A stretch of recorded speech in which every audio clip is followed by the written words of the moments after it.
$23 million just evaporated in the time it took David Reynolds to mispronounce Tanaka for the fourth time.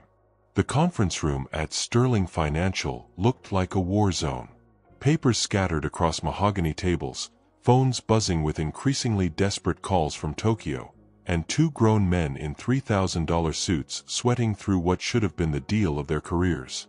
Akiko Tanaka sat perfectly still at the head of the table, her weathered hands folded with the kind of patience that came from 50 years of building empires while watching amateurs destroy opportunities. Her expression hadn't changed in 20 minutes, but something dangerous flickered behind her eyes. "Mrs. Tanaka," David stammered, speaking louder as if volume could somehow bridge his complete ignorance. "We really appreciate you flying all this way to visit us." Another 10 million gone. Just like that. Patricia Stone jumped in with the kind of condescending smile that made stomachs clench. "We know this must be very confusing for you, coming from such a different business culture." Confusing.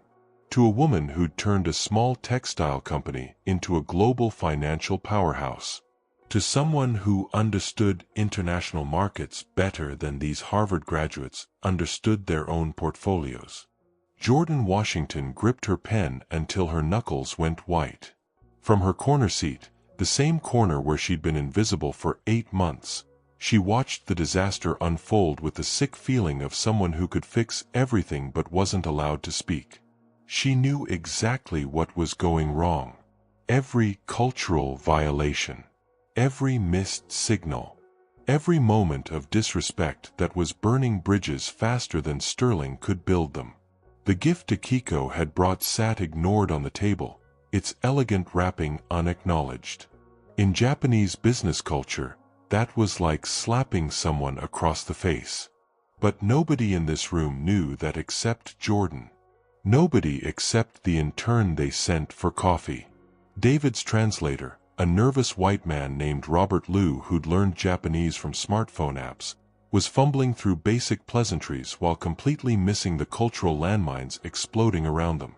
"She seems very traditional," Patricia whispered, not quietly enough. "Maybe we should simplify the presentation." Traditional. The word hit Jordan like a physical blow. Akiko Tanaka had revolutionized international trade, survived 3 economic crashes, and built relationships across continents.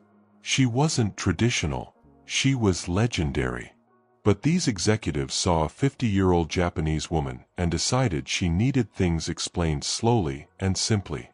The conference room phone flashed red. Another urgent call. Another $1 million slipping away while grown men who earned more in bonuses than most people saw in lifetime paychecks proved they knew nothing about respect. Jordan's notebook was filled with solutions. Market analysis that could save this deal. Cultural insights that could rebuild every bridge they'd burned. Language skills that could transform this meeting from disaster to success. But she was 24, black, and female in a room that valued none of those things. Akiko's business card lay untouched beside David's laptop. Another devastating oversight. Another sign that Sterling Financial understood nothing about the woman whose partnership could make them legends or whose rejection could destroy their international reputation forever. How many times have you watched professionals fail at something you could handle better? Comment, frustrated, if you've seen incompetence rewarded while talent gets ignored. Because in the corner of that room, Jordan Washington knew she was watching something bigger than a failed business deal. She was watching what happened when assumptions about age, culture, and gender crashed into reality at $2.3 billion per mistake. The clock on the wall ticked away millions with every second of silence. Akiko's patience was wearing thin after decades of this same disrespect. And Jordan had the power to save everything. If she could find the courage to stop being invisible. But speaking up meant risking the job that had cost her family everything to get. It meant challenging men who could end her career with a phone call. It meant stepping out of the safety of silence into the danger of being seen. The question wasn't whether she could fix this disaster. The question was whether she would. 6 months earlier, Jordan Washington had walked into Sterling Financial carrying dreams bigger than the building itself. Fresh out of Columbia with a finance degree that had cost her family everything, she'd believed merit mattered more than appearance. That intelligence spoke louder than assumptions. That somewhere in Manhattan's gleaming towers, there was room for a young black woman who understood numbers like poetry and cultures like breathing. She learned otherwise on her first day. "Jordan, could you grab us some coffee?" Michael Chen had interrupted her mid-sentence as she'd been explaining a market analysis she'd spent 3 nights perfecting. The same analysis that would later appear in his presentation to the board, word for word, with his name on every slide. That was Tuesday. By Friday, she'd become furniture. Every morning, Jordan would arrive at Sterling an hour before anyone else, her notebook already filled with insights about overnight Asian markets. She'd track currency fluctuations, read reports in 3 languages, identify opportunities that could save the firm millions. Then she'd watch grown men in expensive suits dismiss her observations while stealing her ideas. "That's an interesting point," David Reynolds had said just last month after Jordan suggested hedging against yen volatility. "Michael, what do you think about that strategy?" Michael nodded thoughtfully, as if the idea had just occurred to him. "I was actually thinking the same thing." Jordan's coffee cup had trembled in her hands. Not from nervousness, from rage. But the worst part wasn't having her intelligence questioned. It was being invisible while possessing exactly what her colleagues needed most. Every evening, Jordan would return to her tiny studio apartment and call Kyoto. Her host grandmother, Tanaka-san, would appear on the small laptop screen with the same gentle smile that had welcomed Jordan during her study abroad year. "Konbanwa, Jordan-chan," the elderly woman would say, her voice carrying across oceans like a warm embrace. "Konbanwa, grandmother," Jordan would respond, switching effortlessly into the respectful Japanese that had become her secret refuge. They would talk for hours about business, culture, and the bridges Jordan dreamed of building between worlds.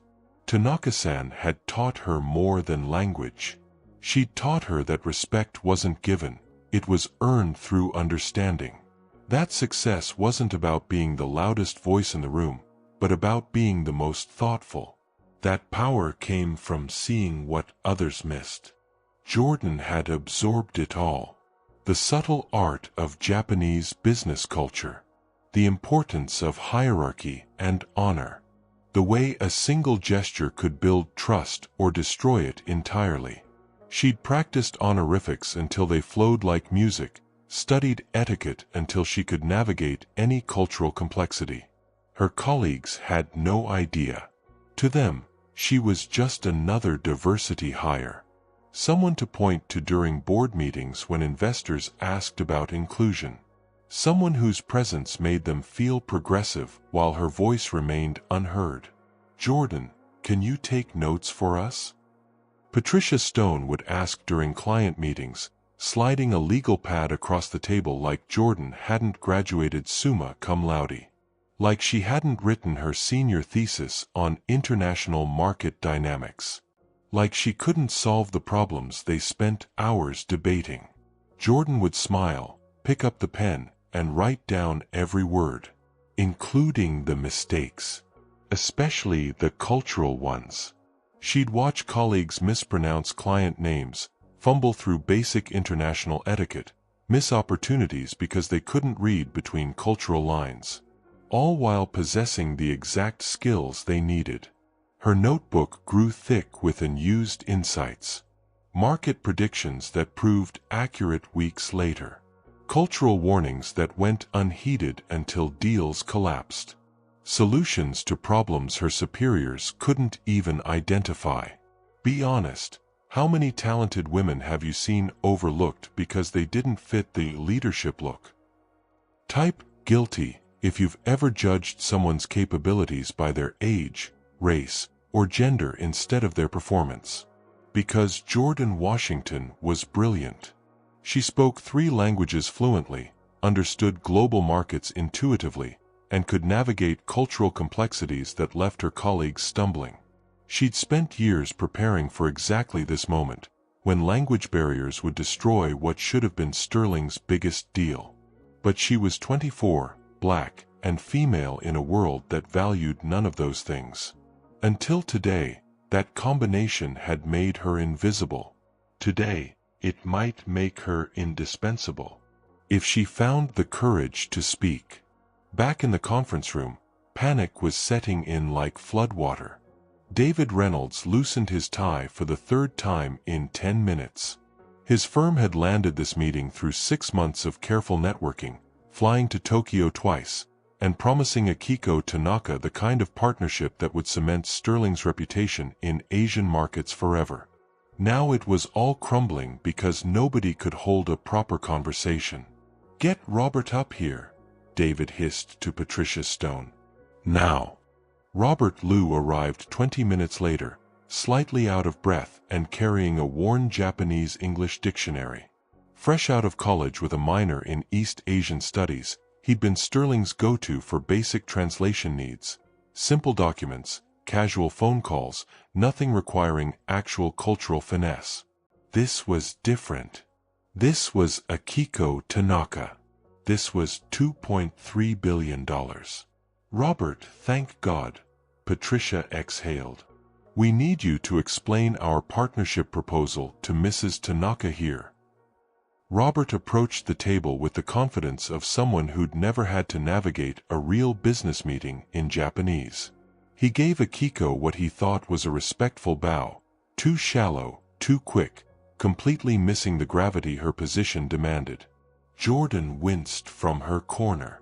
In Japanese business culture, Akiko's status required the deepest bow, held for several seconds. Robert had just greeted a financial empire builder like she was a hotel clerk. "Konnichiwa," Robert began, his pronunciation clunky and overly casual. He was addressing Akiko like a peer instead of an honored elder. Like a student instead of a CEO who'd revolutionized international trade. Akiko's expression remained perfectly controlled, but Jordan caught the micro-expression that flashed across her face. The same look Jordan had seen on her host grandmother's face when foreigners assumed she couldn't understand English simply because she chose to speak Japanese. Robert continued, stumbling through basic pleasantries while completely missing the gift Akiko had placed on the table. In Japanese business culture, acknowledging and properly receiving a gift was fundamental respect. The package sat ignored, its careful wrapping an unrecognized gesture of honor. "She wants to know about our quarterly projections," Robert translated, though Akiko had said nothing about quarterly projections. She'd actually asked about Sterling's commitment to long-term partnership values, a question that revealed her sophisticated understanding of American business impatience. David jumped on the misinterpretation. "Tell her our numbers are fantastic. Really fantastic." Robert nodded enthusiastically and began speaking louder, slower, as if volume and pace would somehow bridge his limitations. He gestured broadly while explaining Sterling's performance, treating Akiko like she needed visual aids to understand basic concepts. Jordan's knuckles went white around her pen. She was watching a woman who'd built a business empire from a single textile factory be talked to like a confused tourist. Akiko had started her company when women in business were rare in any culture. She'd navigated male-dominated boardrooms in 3 countries, survived economic downturns that destroyed larger firms, and built relationships that spanned continents. She understood markets in ways that made David's Harvard MBA look like finger painting. But Robert was explaining profit margins to her like she'd never seen a spreadsheet. "Maybe she doesn't understand the complexity of American finance," Patricia whispered to David, loud enough for everyone to hear. That's when Akiko's patience finally cracked. She spoke sharply in Japanese, a single sentence that made Robert's face go pale. Jordan understood every word, and her heart sank. Akiko had just said she was reconsidering whether Sterling Financial possessed the cultural competency necessary for international partnership. Robert, however, smiled and nodded.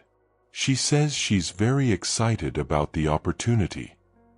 The translation was completely wrong. Catastrophically wrong. David beamed. Excellent. Tell her we're excited too. But Akiko was already reaching for her briefcase. The gesture was subtle, professional, but Jordan recognized it immediately. Akiko was preparing to leave. The meeting was over. Robert kept talking, oblivious to the body language that screamed disappointment. He was still explaining American banking practices to a woman who probably understood them better than he did, using juvenile Japanese phrases that would be appropriate for ordering coffee, not conducting international business. Type respect if you believe successful women deserve basic courtesy regardless of their culture or age. How many business relationships have died because people assumed they knew better than experienced women? Jordan watched Akiko's face and saw decades of this same treatment. The patronizing tones. The cultural dismissal. The assumption that age and foreign birth meant incompetence instead of experience. From her corner, Jordan could fix this entire disaster. She could show proper respect, navigate the cultural complexity, turn this meeting around completely. She understood what Akiko needed to hear, how she needed to be addressed, what protocols would rebuild the bridge Robert was destroying. But she was just the intern. The one they sent for coffee. The one whose voice had never mattered in this room. Until now, that had felt like protection. Stay quiet, stay safe, collect the paycheck, build the resume. But watching a woman she respected be disrespected by men who knew nothing about respect? That was becoming unbearable. How much longer could she stay silent? Akiko Tanaka stood up. The movement was graceful, deliberate, final. She reached for her briefcase with the same quiet dignity that had carried her through 50 years of being underestimated, dismissed, and disrespected by men who mistook her patience for weakness. David's face went white. "Wait, Mrs. Tanaka, we're not finished." But they were finished. Akiko's business card still lay untouched on the mahogany table. Her carefully wrapped gift remained unopened beside Robert's dictionary. Every gesture of respect she'd offered had been ignored, every cultural bridge she'd extended had been burned. She spoke one final sentence in Japanese, her voice carrying the weight of decades spent dealing with exactly this kind of ignorance. Robert scrambled to translate, his voice shaking. She says thank you for your time, but Sterling Financial is not the right partner for her company. $2.3 billion. Gone. Patricia Stone's hands trembled as she reached across the table. Please, there must be some misunderstanding. But Akiko was already moving toward the door, her dignity intact despite everything they'd put her through. This wasn't her first boardroom full of men who thought her foreign birth and gender made her less capable. It wouldn't be her last. She'd survived worse and thrived. From her corner, Jordan watched the destruction with her heart pounding against her ribs. This wasn't just a failed business deal. This was watching a woman she'd studied, admired, and learned from being treated like her intelligence was optional. And Jordan could fix it. She could fix all of it. The memory hit her like a physical blow. 2 years ago, sitting in her tiny apartment in Kyoto, video calling with Tanaka-san after a particularly difficult day at her internship. Jordan had been crying, frustrated by her host supervisor's constant interruptions, tired of having her ideas dismissed because of her age and nationality. "Jordan-chan," her host grandmother had said gently, her weathered hands folded in her lap. Let me tell you about respect. Tanaka-san had survived the bombing of Tokyo in 1945. She'd rebuilt her family's business when women weren't allowed in boardrooms. She'd fought through decades of being told she was too young, too old, too female, too different to succeed. Respect is not given to us because we demand it, she'd explained in careful English mixed with Japanese. Respect is earned when we show it first, especially to those who have walked longer paths than us. She'd paused, studying Jordan's face through the screen. But more important, Jordan-chan, sometimes we must speak for respect when others cannot speak for themselves. Sometimes staying quiet is not honor. Sometimes staying quiet is betrayal. Jordan had never forgotten those words. They'd sustained her through months of being invisible at Sterling Financial, through stolen ideas and dismissive colleagues, through every moment she'd bitten her tongue to keep her job. But this was different. This was watching Tanaka-san's generation being disrespected all over again. Akiko's hand touched the conference room door handle. In 30 seconds, she'd be gone forever. Sterling Financial would lose the deal of a decade. And Jordan would have stayed silent while watching a woman who'd earned every bit of respect be treated like she'd earned nothing. Her chair scraped against the marble floor. The sound cut through the room like a gunshot. Every head turned toward the corner where Jordan Washington had been invisible for 8 months. David's face twisted with irritation. Jordan, not now. But Jordan was already standing. Her legs felt unsteady, her hands trembling with the weight of what she was about to do. 24 years old, one of only 3 black employees in the entire company, still paying off student loans that had bought her this opportunity. She was about to risk everything. Comment, courage, if you've ever had to choose between career safety and standing up for what's right. Young women of color face this choice daily. What would you choose right now?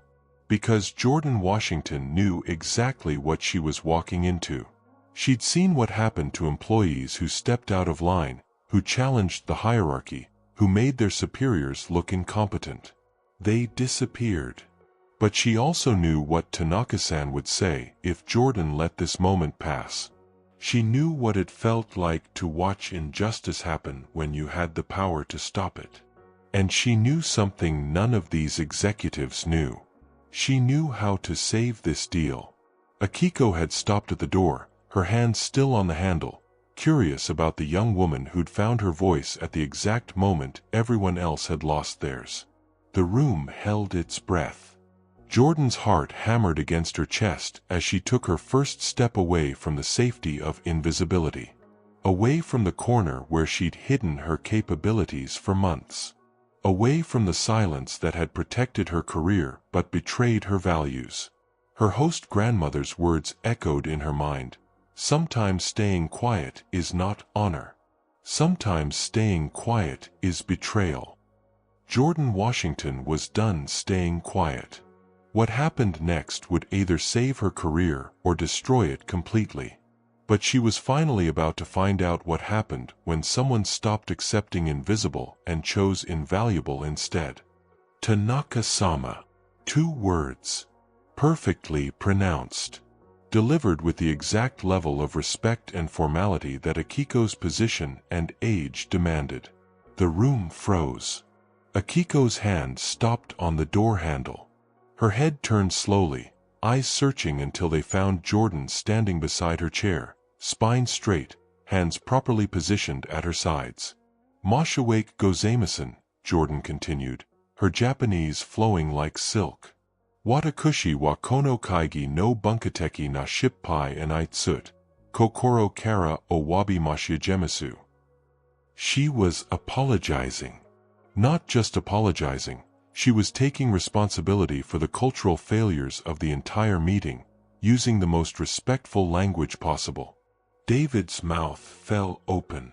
Patricia Stone's eyes went wide. Robert Liu looked like he'd been struck by lightning. Their coffee intern was speaking flawless Japanese. But Akiko's reaction was different. Her eyebrows raised slightly, her posture shifting from departure to attention. Someone was finally addressing her correctly. Someone understood that her 50 years of building a business empire earned her the highest level of linguistic respect. "Anata wa nihongo ga dekimasu ka?" Akiko asked, her voice carrying surprise mixed with something that might have been hope. Jordan bowed deeply, holding the position for exactly the right amount of time before rising to meet Akiko's eyes. "Hi, Tanaka-sama. Watakushi wa Kyoto de Benkyo shimashita. Anata no kaisha no rikishitu. Anata no bijinizu tetsugaku and I tsut emo manabimashita." She wasn't just saying she spoke Japanese. She was saying she'd studied in Kyoto. That she knew Akiko's company history. That she understood Akiko's business philosophy. The room's atmosphere shifted like weather changing. Patricia whispered to David, "What is she saying?" But David couldn't answer because David didn't know. None of them knew. For 8 months, they'd assumed Jordan Washington was exactly what she appeared to be on the surface. A young black woman who belonged in the corner, taking notes, staying quiet. They'd never bothered to ask what else she might be. Akiko took a step back from the door. "Doko de Nihongo wa nara imashita ka?" Where did you learn Japanese? The question carried weight beyond curiosity. It was the beginning of real conversation. Jordan's confidence grew with each exchange. Her shoulders relaxed.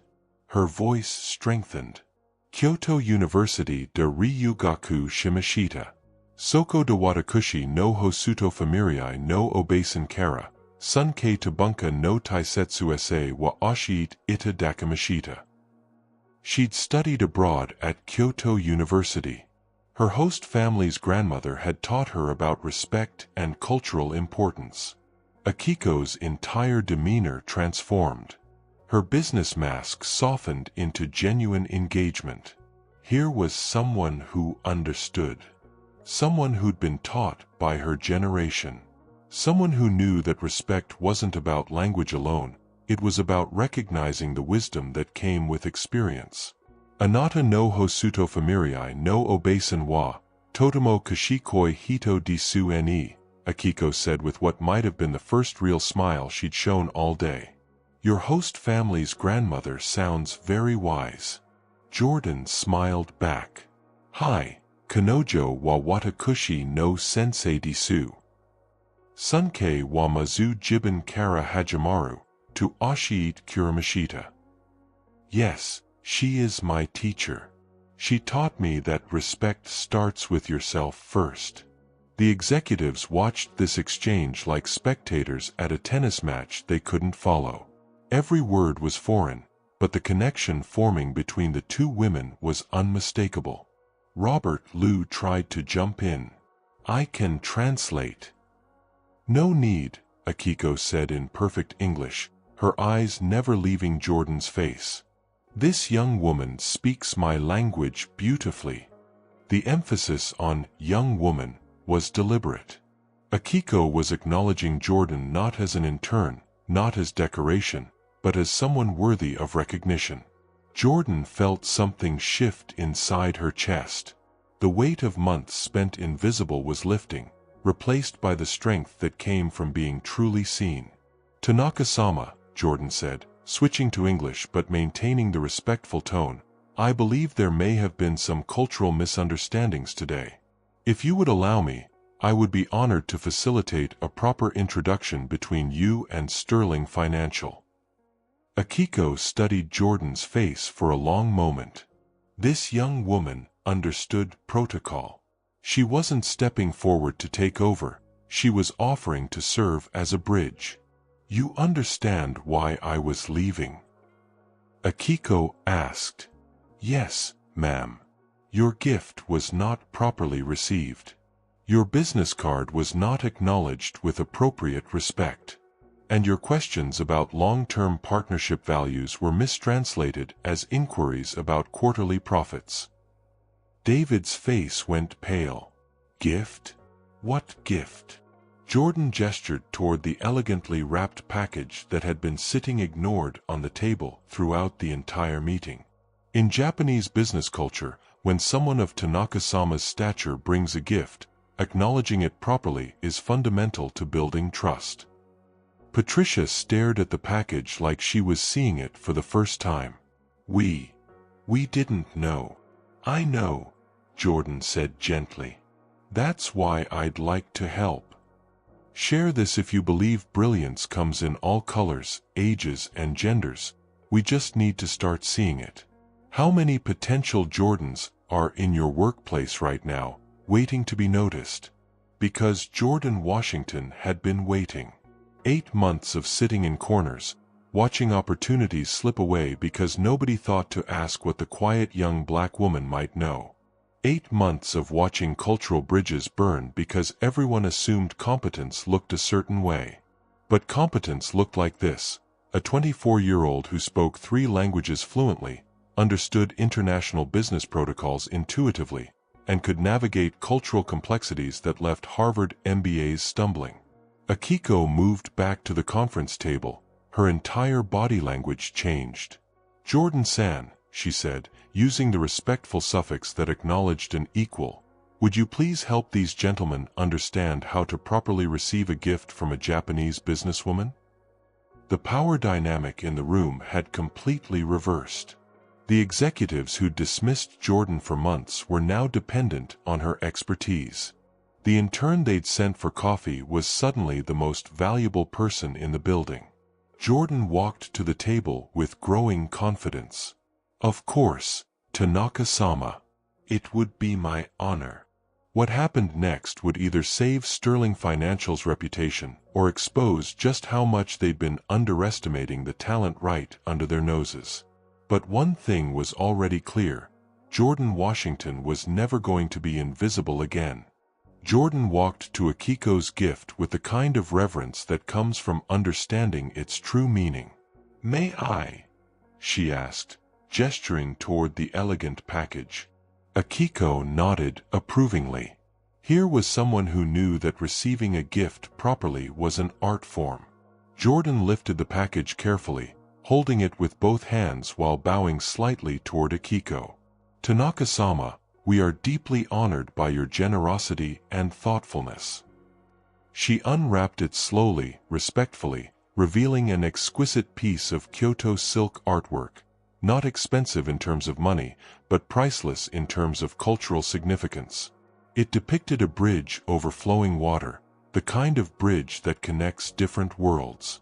"This is beautiful," Jordan said, her voice carrying genuine appreciation. "The symbolism of connection and partnership is profound." David and Patricia exchanged glances. They'd been sitting 3 feet from this gift for an hour, treating it like office supplies. Akiko's expression softened. "You understand the meaning?"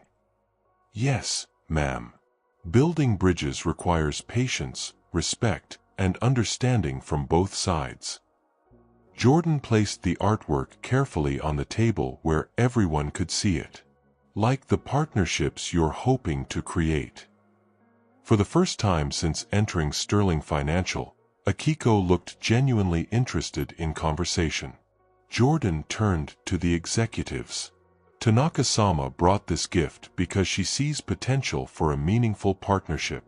But she needs to understand that Sterling Financial shares her values of long-term relationship building, not just short-term profit extraction." "Of course we do," David jumped in eagerly. Jordan held up a gentle hand. "She needs to hear that from you directly, but first we need to address what went wrong." Akiko leaned forward, finally engaged. Through Jordan's translation and cultural guidance, she began sharing her actual concerns. Not the simplified version Robert had fumbled through, but her real thoughts about American business practices. She was worried about Sterling's high executive turnover. She questioned whether a firm that couldn't retain its own leadership could maintain long-term partnerships. She wanted to understand their commitment to ethical practices, their approach to employee development, their vision beyond quarterly earnings. These weren't the questions of someone who didn't understand American business. These were the questions of someone who understood it too well. Jordan facilitated each exchange, not just translating words but translating meaning. She explained to David and Patricia why Akiko's questions revealed sophisticated understanding rather than ignorance. She helped them see that they were being tested on their worthiness as partners. "She's evaluating us," Patricia whispered, the realization dawning. "She has been all along," Jordan confirmed. Tanaka-sama didn't become successful by partnering with firms that showed disrespect from the first meeting. Type "learn" if you're ready to examine who you might be underestimating in your own workplace. Real leaders recognize talent in young women of all backgrounds. David's notebook was filling with insights he'd never considered. Patricia found herself asking Jordan questions about cultural nuances she'd never known existed. Robert sat quietly in the corner, realizing how much he didn't know about the language he'd claimed to speak. But the real transformation was happening in Jordan herself. With each successful exchange, her posture straightened. Her voice grew stronger. The nervous intern who'd trembled through meetings was becoming someone else entirely. Someone who belonged at this table, someone whose expertise was indispensable. Akiko began addressing her questions directly to Jordan, who would consult with the executives before responding. The power dynamic had completely flipped. Jordan wasn't just participating in the meeting, she was leading it. "What about your diversity initiatives?" Akiko asked through Jordan. "I notice very few women or people of color in leadership positions here." David's face reddened. This was dangerous territory. But Jordan handled it with grace. Tanaka-sama raises an important point about Sterling's commitment to developing all talent. Perhaps this could be an area where your partnership creates positive change. She wasn't throwing Sterling under the bus. She was showing them a path forward. Akiko smiled approvingly. This young woman understands business strategy as well as cultural bridge building. The conversation flowed for another hour. Jordan facilitated discussions about market analysis, risk assessment, and growth projections. She didn't just translate, she contributed insights that impressed both sides. When Akiko mentioned concerns about volatile currency markets, Jordan pulled out her notebook, the same notebook that had been ignored for 8 months, and shared analysis she'd been doing on yen fluctuations. "I've been tracking these patterns since the beginning of the year," Jordan explained, showing charts she'd created on her own time. "There are some hedging strategies that could protect both companies during partnership transition periods." Akiko studied Jordan's work with growing respect. "Where did you learn this analysis technique?" "Mostly self-taught, ma'am. I spend evenings studying international markets because I find them fascinating." David stared at the charts. These weren't amateur spreadsheets. This was professional-level financial analysis that could have saved Sterling millions on previous deals. "You've been doing this work the whole time?" Patricia asked. "Yes, ma'am. I know it's not part of my job description, but I wanted to understand the bigger picture." Akiko leaned back in her chair, studying Jordan with open admiration. "In Japan, we have a saying, 'The nail that sticks out gets hammered down.' But sometimes, that nail is actually a support beam holding everything together." She turned to David and Patricia. "This young woman has shown me more business acumen in 2 hours than I've seen from many executives with decades of experience. If Sterling Financial is smart enough to recognize what you have here, then perhaps we can discuss partnership." The room went quiet. Everyone understood what had just happened. Jordan Washington, the intern they'd sent for coffee, the young black woman they'd kept in the corner, the talent they'd completely overlooked, had just saved a $2.3 billion deal. But more than that, she'd earned the respect of one of the most successful businesswomen in the world. David cleared his throat. "Jordan, I think we need to discuss your role here at Sterling Financial." "I agree," Patricia added quickly. "This level of expertise shouldn't be wasted on intern duties." Jordan felt a smile tugging at her lips. 8 months of invisibility were ending with the kind of recognition she'd dreamed about but never dared expect. Akiko stood and extended her hand to Jordan. "Would you be interested in learning more about international business partnerships? I believe you have much to offer in this field." As Jordan shook hands with one of her business heroes, she realized something profound had shifted. Not just in how others saw her, but in how she saw herself. The scared intern was gone. In her place stood someone who belonged in boardrooms, someone whose voice mattered, someone who could build bridges between worlds. But this was only the beginning. What would happen when a company that had ignored her for months suddenly needed her expertise? How far could this transformation go? The answers would reshape everything. 3 hours later, Akiko Tanaka signed the partnership agreement. Her signature was confident, decisive, the mark of someone who'd found exactly what she'd been looking for. Not just a business partner, but a firm that had shown they could recognize talent when it mattered most. David Reynolds watched the ink dry on the biggest deal of his career, but his eyes kept drifting to Jordan Washington.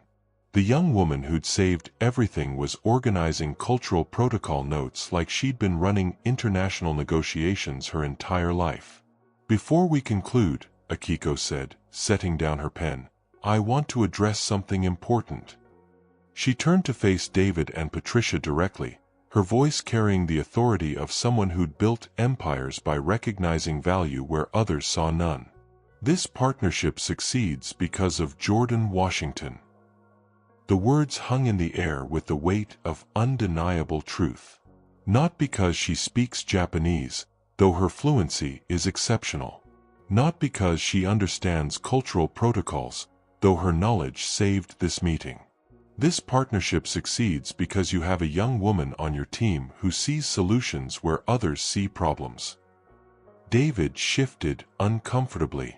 8 months of sending Jordan for coffee suddenly felt like a public confession of incompetence. Akiko continued, her praise deliberate and specific. "Jordan's market analysis is more thorough than reports I've seen from firms charging millions for consultation. Her understanding of international business dynamics rivals executives with decades of experience. Her ability to build bridges between cultures is exactly what global business requires." Patricia Stone nodded slowly, finally seeing what had been in front of her all along.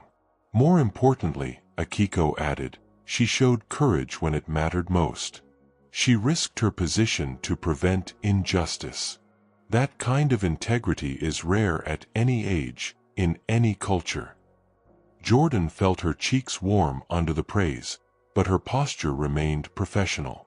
Months of hiding her capabilities had taught her that recognition could disappear as quickly as it appeared. But something in Akiko's tone suggested this recognition was different. "Jordan," David said, his voice careful, "I think we need to have a serious conversation about your future here." Immediately, Patricia agreed. "Your current role doesn't reflect your actual capabilities." Robert Liu, still processing how thoroughly his translation services had been outclassed, nodded silently from the corner. Akiko smiled. "I have a suggestion. Sterling Financial should create a cultural competency director position. Someone who ensures international partnerships receive proper cultural foundation. Someone who can prevent the kind of misunderstandings that destroy billion-dollar opportunities." She looked directly at Jordan. I can't think of anyone more qualified for such a role. Jordan's heart raced. A director position? At 24?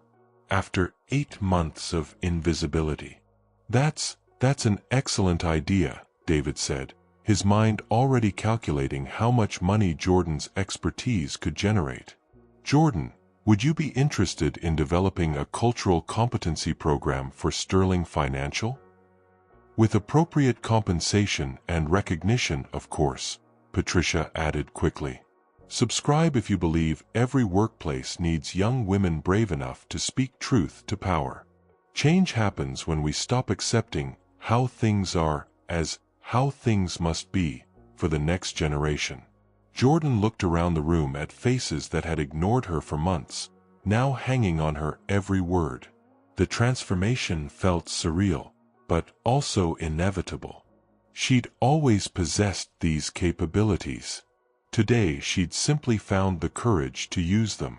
I would be honored, Jordan said, her voice steady with newfound confidence. But I'd want to ensure the program addresses more than just cultural protocols. We should examine how unconscious bias affects our ability to recognize talent in all forms. The pointed reference to their treatment of her wasn't lost on anyone. Absolutely, David agreed. We clearly have room for improvement in that area. Akiko gathered her materials with satisfaction. Jordan, I'd like to invite you to visit our Tokyo offices next month. We're expanding our American partnerships, and your perspective would be invaluable. I'd be delighted, Tanaka-sama. As the meeting concluded, something fundamental had shifted in Sterling Financial's 42nd floor conference room. The same space where Jordan had been invisible now buzzed with recognition of her expertise. Patricia approached Jordan as others filed out. I owe you an apology. We should have recognized your capabilities months ago. Thank you, Ms. Stone. I appreciate that. What we did, keeping you in that corner, dismissing your potential, it was wrong. And frankly, it was bad business. Jordan nodded graciously, but inside she was thinking about all the other young women of color sitting in corners right now, waiting for someone to see their worth. David joined them. Jordan, I want you to know that everything changes starting today. New title, significant raise, and full authority over cultural competency initiatives. I'm grateful for the opportunity, Mr. Reynolds. We're grateful you found the courage to speak up when it mattered. As Jordan packed her notebook, the same notebook full of insights that had been ignored for months, she thought about her host grandmother's words. Sometimes staying quiet is not honor. Sometimes staying quiet is betrayal. Today she'd chosen honor over comfort, justice over safety, truth over invisibility. Akiko paused at the door, waiting for Jordan. Walk with me. They rode the elevator down together, two successful women from different generations and cultures, united by the understanding that recognition must be earned but should never be withheld when deserved. You know, Akiko said as they reached the lobby, your courage today will create opportunities for other young women. They'll see what you accomplished and find their own voices. Jordan smiled. I hope so, Tanaka-sama. Everyone deserves to be seen for who they really are. Indeed they do. As Jordan Washington walked out of Sterling Financial that evening, she wasn't the same person who'd walked in that morning. The scared intern was gone, replaced by someone who understood her own worth and wouldn't accept anything less than recognition of it. But this story was bigger than one young woman's transformation. It was about what happens when courage meets opportunity, when hidden talents finally get their moment, when one person's decision to speak up changes everything for everyone who comes after. The ripple effects were just beginning. 3 months later, Jordan Washington walked into her corner office overlooking Manhattan's skyline. Not the same corner where she'd once sat invisible and ignored. This corner had floor-to-ceiling windows, a mahogany desk, and a nameplate that read, Jordan Washington, Director of Cultural Competency and International Relations. At 24 years old, she was the youngest department head in Sterling Financial's history. Her walls told the story of transformation. Photos from her recent Tokyo business trip with Akiko. Certificates from cultural competency programs she'd designed. Thank you notes from international clients who felt truly understood for the first time. But the most meaningful item was a small framed photo on her desk, her host grandmother from Kyoto, smiling during their weekly video call, proud of the bridge builder she'd helped create. The changes at Sterling Financial went far beyond Jordan's personal success. Maya Patel, a 23-year-old South Asian analyst, had found her voice after watching Jordan's transformation. She'd presented innovative cryptocurrency strategies that were now generating millions in revenue. No longer was she interrupted mid-sentence or asked to take meeting notes. Jasmine Chen, a 25-year-old Chinese-American associate, had proposed a revolutionary approach to emerging market investments. Her ideas were now being implemented across 3 departments. Her insights were credited to her, not stolen by male colleagues. Carmen Rodriguez, a 22-year-old Latina intern, had identified major inefficiencies in client communication systems. Instead of having her observations dismissed, the company invested in her solutions. She'd been promoted to systems coordinator within 6 weeks. The pattern was clear. When you started seeing talent for what it actually was instead of what it looked like, everything changed. David Reynolds had become an unexpected advocate for this shift. The near disaster with Akiko had taught him that assumptions about young women of color weren't just morally wrong, they were financially catastrophic. Jordan's program has identified $12 million in overlooked opportunities just this quarter, he announced during the board meeting. Turns out when you actually listen to diverse perspectives, you discover solutions you never knew existed. Patricia Stone had gone further, launching mentorship programs specifically designed to elevate young women who'd been marginalized. We were sitting on a goldmine of talent and calling it decoration, she admitted to the company newsletter. That stops now. But the most profound change was in the relationships being built across generations and cultures. Akiko visited Sterling Financial monthly, not just as a business partner but as a mentor to Jordan and other young women in the company. She'd created what she called wisdom circles, informal gatherings where experienced businesswomen shared knowledge with rising leaders. Success is not just about breaking barriers, Akiko had told the group last week. It's about building ladders for others to climb after you. Jordan had taken that philosophy to heart. Her department now included 12 staff members from 6 different cultural backgrounds, spanning ages from 22 to 58.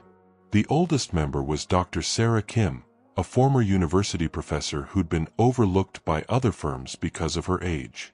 The youngest was Marcus Thompson, a 19-year-old community college student whose insights into social media marketing had transformed their client outreach. Together, they'd helped Sterling Financial land partnerships in 17 countries, prevented 6 major cultural misunderstandings that could have cost millions, and created a model that other firms were desperately trying to replicate. The ripple effects extended beyond Sterling's walls. Jordan received calls weekly from other companies asking her to consult on their diversity initiatives.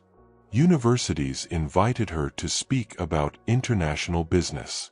Young women from around the world reached out, sharing their own stories of being underestimated and asking for guidance. Each story reminded Jordan of her corner days, brilliant minds waiting for someone to notice their worth. But the most rewarding moments came during her weekly calls with Tanaka-sen, her host grandmother in Kyoto. "You have become the bridge we always knew you could be," the elderly woman said during their latest conversation. "But remember, Jordan-chan, the most important bridges are the ones you build for others to cross." Jordan looked out her office window at the bustling city below, thinking about all the young women out there right now, sitting in corners, hiding their capabilities, waiting for their moment to be seen. If this story made you think differently about the young women around you, hit subscribe and the bell. Real change starts when we see potential in unexpected places. Comment, change, if you're ready to look beyond assumptions about who can lead in your own life. Because Jordan Washington's story wasn't unique. Her talents weren't rare. Her courage wasn't extraordinary. What was extraordinary was that someone finally noticed.